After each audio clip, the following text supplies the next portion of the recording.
go, RJ. Look, obviously the quarterback situation is tied up. What has your interest the most? Is it Alex Grinch? Is it a different position group, the O-line? What has your interest peaked for spring practice, RJ? Defensive line.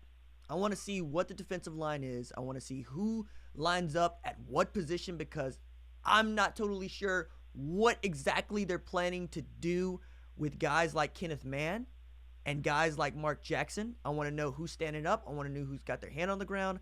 I also want to know if Kenneth Murray Jr. is your Mike linebacker, because that's going to tell us a lot about what kind of a defense you think you're going to run. Because if you think you can put that guy out there at, say, outside linebacker, say, haven't played the will even, then you have opportunities to put guys like DaShaun White and Levi Draper on the field. But also, what are you going to do with Caleb Kelly? I really am looking at the defense, but the defensive line is going to tell me a lot.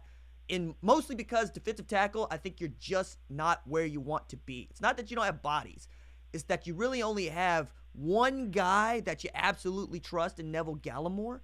And then you're going, Marquise Overton, it's time to show up. Dylan Fonmatal, it's time to show up. Troy James, it's time to develop. You know, you got to keep going down that list and see who can help you.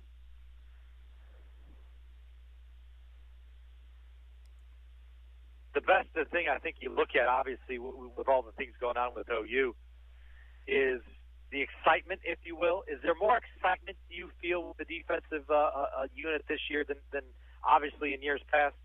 There's optimism, but I think there was optimism last year at this time because we don't really have a choice.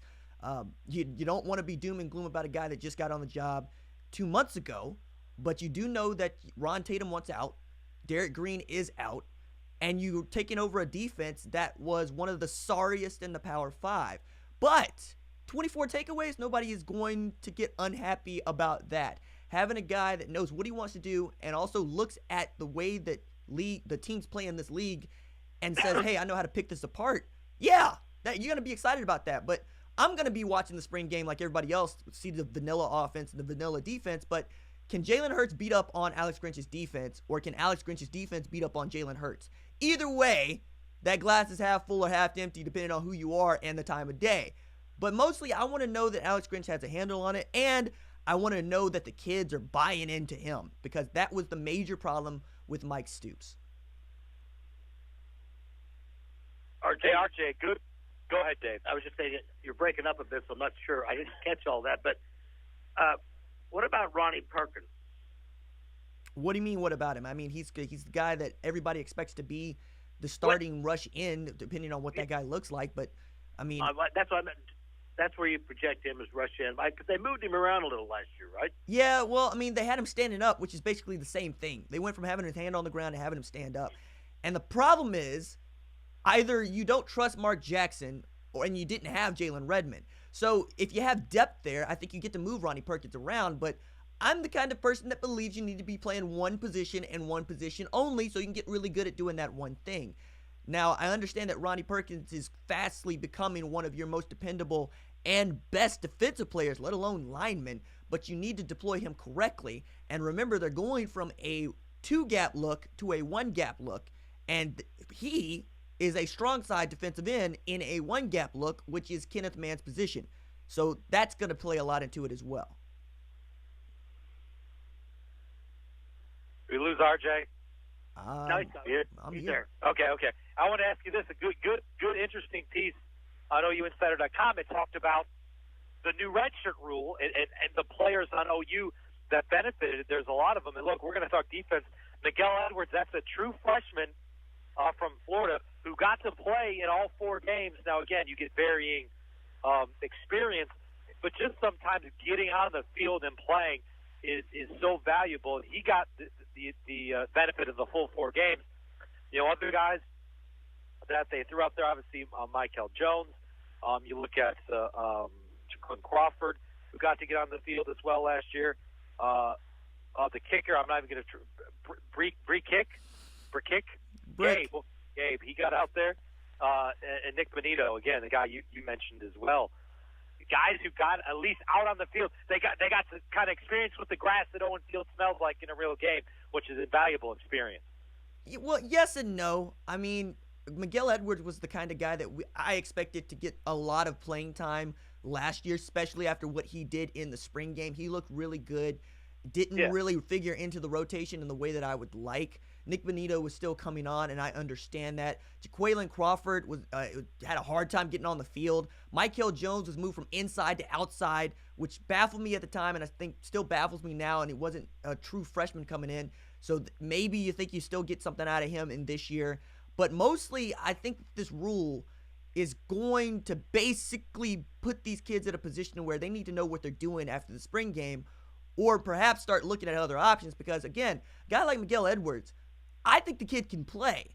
But you also got Parnell Motley, you got Trey Brown, you got Trey Norwood. Maybe you move Buki back over there. Maybe you even move Justin Broyles back over there. So you kind of and you got Jaden Davis coming in. You got Woody Washington already here. So some of this, I think, is going to do some moving and shaking over the summer.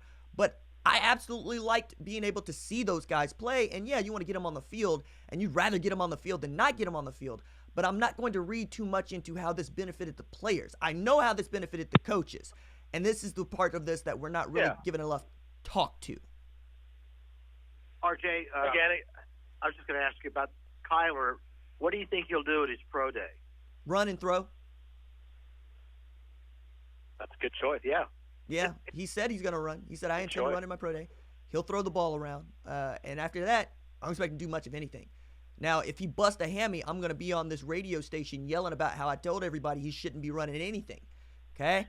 And now we're going to be talking about, I don't know, is the guy first-round pick? Is he top overall? I don't know. Dwayne Haskins looked pretty good running 5.04. I would still yell at him. Yeah, athletically, yeah. No. Come on. Why can't he should also do? You know what Kyler should do at the pro day? They should pull in a batting cage, and he should hit some liners to make teams know that, hey, you better give him a good contract because he has options. I think that bridge is burned. I think that's gone. I understand it from what you're saying, and I get the joke. But the way that he's handled it since then, basically lighting that bridge on fire. I'm a football player. I'm here to play football. I love football. I was always going to play football. I don't know why you needed to say that, because the NFL is convinced that you're a good quarterback.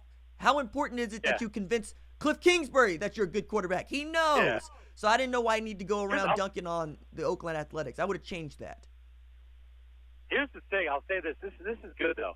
If you think about it, the Oakland A's ended up paying him $200,000 to show up and put on an A's jersey and hit some balls at their stadium for a day. That's not bad. Well, I mean, they also paid him $200,000 to be talked about and yelled about and told they gave away a draft pick on a kid that was never going to play. And now Billy Beane is probably breaking clipboards up there in the clubhouse like he usually does whenever they're playing badly, because he knows they should have just backed the truck up and said, hey, you can't play football anymore. Yeah, that's a tough road to hoe. Hey, RJ, good stuff, man. We'll chat with you on Thursday. All right, guys, I appreciate you. See you, RJ. The RJ Young, OUinsider.com. Fight Me with RJ Young, Sunday mornings at 10. Also find his YouTube channel. The YouTube channel is where it's at, kids. RJ. Also, he does like about 10 podcasts. We'll ask him about that Thursday. Is it hard to keep track of all the podcasts that he does? Because he does 7.